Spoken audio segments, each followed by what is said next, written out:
Question 487. A fiduciary relationship is based primarily on what? A.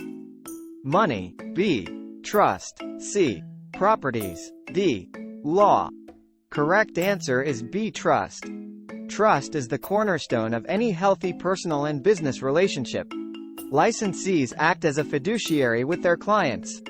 The fiduciary word comes from the Old Latin word, fides, which means trust. LO1. Question 488.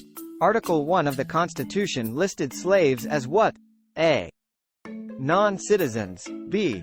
Citizens with no rights. C. Citizens with full rights. D. 3/5 of a person. Correct answer is D. 3/5 of a person.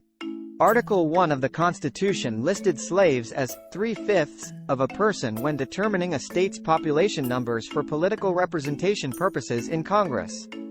LO1. Question 489. What was the main outcome of the Plessy versus Ferguson courtroom decision that was both contradictory and controversial? A. Separate but equal. B. A free slave. C. Leased ownership. D. Unjust justice. Correct answer is a separate but equal. This 1896 courtroom case found that the enforcement of racial segregation in private or public facilities did not violate the U.S. Constitution as long as the separate facilities were equal. With this contradictory, separate but equal, description, it legalized segregation. LO2. Question 490. Which legal case really opened up equal access to public facilities back in 1954? A. Buchanan versus Wiley. B. Shelley versus Kremer. C. Brown versus Board of Education. D. Hurd versus Hodge. Correct answer is C. Brown versus Board of Education. The Brown versus Board of Education decision in 1954 found that segregation in schools was unlawful while violating the Equal Protection Clause of the 14th Amendment. Later, other legal cases cited the Brown versus Board of Education decision to make segregation unlawful in more and more public and private locations. LO2. Question 491. How many new protected classes were added in the Fair Housing Amendments Act of 1988? A. 2. B. 3. C. 5. D. 7. Correct answer is A2. There were 2 new protected classes added in the Fair Housing Amendments Act of 1988: handicap and familial status. People with emotional and physical health challenges and people with familial status, X. Couples with young children, divorced individuals, unmarried couples living together, etc., were all protected. LO3. Question 492. Which U.S. president signed Executive Order 11063, Equal Opportunity in Housing? A. Lyndon Johnson. B. Richard Nixon. C. Jimmy Carter. D. John F. Kennedy. Correct answer is D. John F. Kennedy.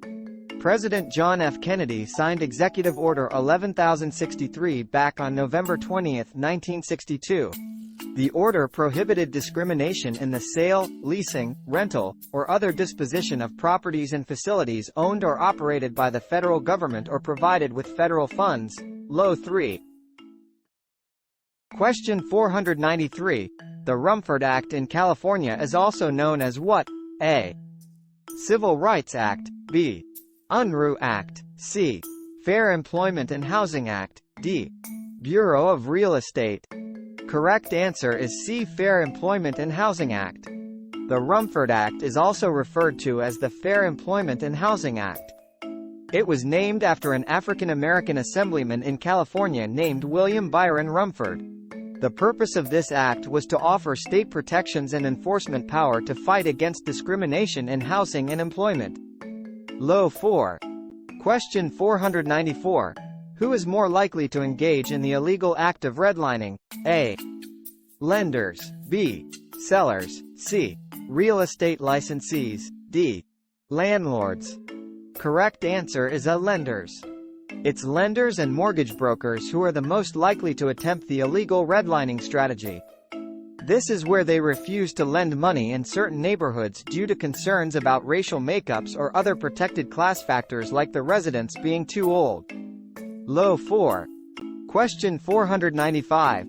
How would you describe implicit bias to other licensees? A.